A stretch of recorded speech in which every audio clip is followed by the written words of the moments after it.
Today I'm going to share with you the 15 most devastating questions that can be asked in a divorce case. But before I do that, I want to talk about why these questions are so devastating and why they don't have to be. So whenever you're coming into a divorce case, as with any legal case, but almost more particularly in a divorce case than any other kind of case, the parties and the witnesses are angry and defensive. And being angry and defensive is not consistent with winning. So one of the things that we also relate to is that vulnerability is often considered weakness, and no one wants to be weak when they're going through a breakup. These questions are designed to exploit that really big problem that everyone has when they walk into a divorce case.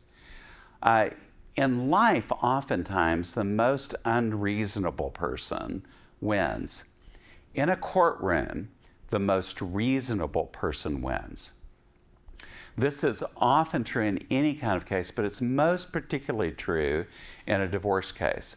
And that's because the fact finder, whether it's a judge or a jury, is looking for one question, and that is, who's the problem here? Most people believe that divorcing couples should be able to work it out themselves. And believe it or not, have a slight bit of resentment that they're coming into a courtroom and they have to solve the divorced person's problems. So whenever they're looking at it, they're saying, well, why am I here? Who's the culprit? Who's the person who's responsible for this? And these questions will oftentimes, given what the answers are, will expose that. So oftentimes in our society, we're never asked or encouraged to be accountable for what role we play in something. There are endless reels and videos on the internet talking about how to find out if your spouse or potential boyfriend is a narcissist, or here are the red flags to avoid people. Almost never do you see a video saying, look in the mirror, have some insight, find out what role you play in your life, in the situation that you find yourself in. So I'm going to go ahead and tell you the questions. And the first question is, do you love your child? The second question is, does your spouse love your child? The next question is, are you a good husband/wife? The fourth question is your spouse a good husband/wife? The next question after that is, what are your strengths as a husband/wife? And then, what are your weaknesses as a husband/wife? What are your spouse's strengths as a husband/wife? What are your spouse's weaknesses as a husband/wife? Are you a good parent? Is your spouse a good parent? What are your strengths as a parent? What are your weaknesses as a parent?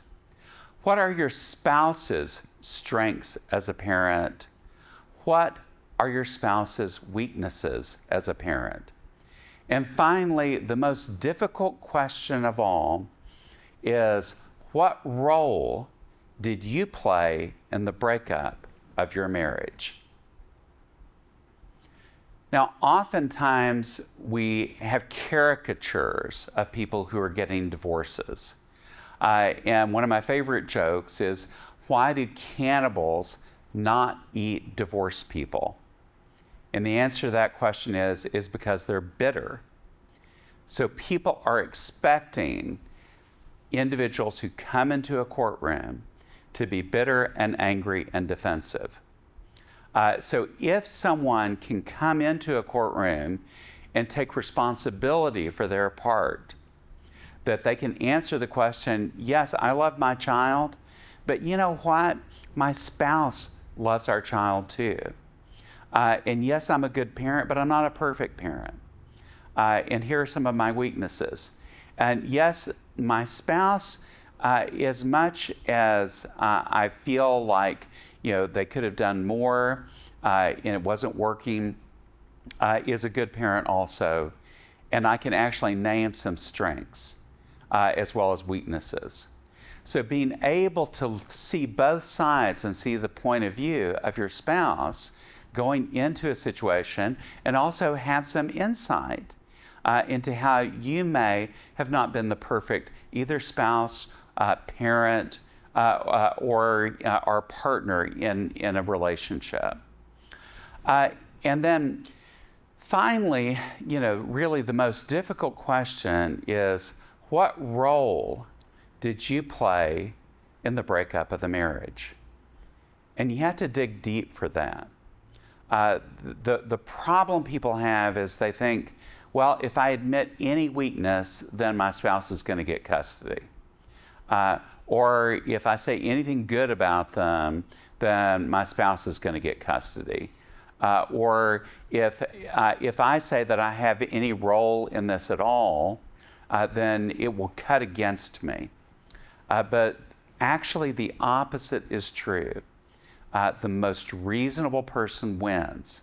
So showing that you have some insight, showing that you take some responsibility, that tells the fact finder, whether it's a judge or a jury, that you're somebody who can be trusted.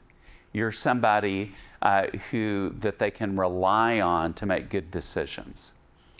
Now, the great irony of this is that if you could honestly, authentically, and deeply answer all 15 of these questions, maybe you wouldn't be getting a divorce. But that's a discussion for another day.